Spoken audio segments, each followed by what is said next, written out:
భారత communist party CP ఆధ్వర్యంలో ఈరోజు రాష్ట్ర వ్యాప్తంగా అన్ని నియోజకవర్గం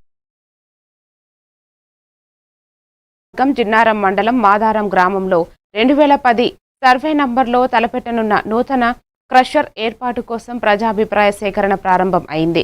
జిల్లా అడిషనల్ కలెక్టర్ మాధురి, జిల్లా రెవెన్యూ అధికారి రాజేందర్, పీసీబీ ఏఈ కుమార్ పటాక్, స్థానిక తహసీల్దార్ దేవదాసు ఆధ్వర్యంలో ప్రజాభిప్రాయ సేకరణ ప్రారంభించారు.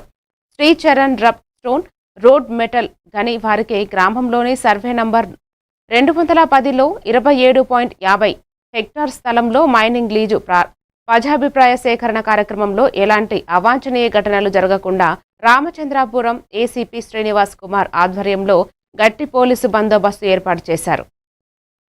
మా ఊర్లో 22 సంవత్సరాల నుంచి ఏ పర్యావరణం మరి అది ఏందనేది మనకు తెలియదు. అమోనియా వస్తే చిన్నపిల్లలకు వాళ్ళకు వీళ్ళకి వృద్ధులకు ఎంత ఇబ్బంది అవుతుంది అనేది మనం అర్థం చేసుకోవాలి. గర్భిణీ స్త్రీలకి అది ఎవరు సర్వే చేసి ఎంత ఉండాలో ఏం చేయాలనేది చేయమనండి, పెట్టమనండి. బ్లాస్టింగ్ అవుతుంది నా ఆశలు అది నేను తింటుంటే అన్నం కూడా తినే అన్నంలో కూడా మట్టి పడుతుంది. అది ఎవరిని అడగాలని నేను చేయాలి, నాకు ఎవరు ఇస్తారు? అలాంటి హాస్పిటల్ లేదు. అలాంటివి ఉంటాయి కాబట్టి ఏదైనా జర ఆలోచించి మన వాళ్ళు జర నిర్ణయం తీసుకోవాల్సిందిగా కోరుతున్నాము. ఇంతటితో నా పరిస్థితి తీస్తాను.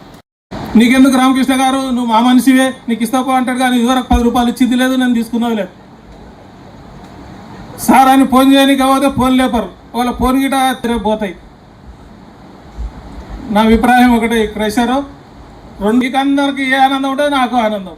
ఈ క్రెషర్లు మంచిగా కావాలి నాకు అభిప్రాయం, వద్దని నేను నమస్కారాలు. అలాగే విచ్చేసిన ప్రజలకి, గవర్నమెంట్ ఆఫీషియల్కి, పోలీసు శాఖకి, ఎన్జిఓ మిత్రులకి, మీడియా మిత్రులకి ఈ సభ గురించి వచ్చినందుకు ధన్యవాదాలు తెలుపుతూ సభ ఈ వివరాలు మీకు వివరించడం జరుగుతుంది. ఫస్ట్ లీజ్ చేసుకోవడానికి పర్యావరణ అనుమతుల కోసం ఒక ఇన్ ప్రిన్సిపల్ లీజ్ ఇస్తారు. ఆ లీజ్ అనేది వీళ్ళకి 2020లో ఇచ్చారండి. మైనింగ్ ప్లాన్ చేసేసరికి 2021 అయిపోయింది. తర్వాత మైనింగ్ ప్లాన్లో వీళ్ళు ప్రొడక్షన్ గురించి కొంత మాడిఫికేషన్ చేశారు. అది 18/10/23 నుంచి మళ్ళీ ఎన్విరాన్మెంటల్ క్లియరెన్స్ కోసం అప్లికేషన్ సబ్మిట్ చేయడం జరుగుతుంది. దాన్ని బట్టి వీళ్ళు డెసిషన్ తీసుకుంటారు, వీళ్ళకి పర్యావరణ అనుమతులు ఇవ్వచ్చా ఇవ్వకూడదని చెప్తారండి. దీనికోసమని మేము noise levels, water samples, soil samples, అలాగే సరౌండింగ్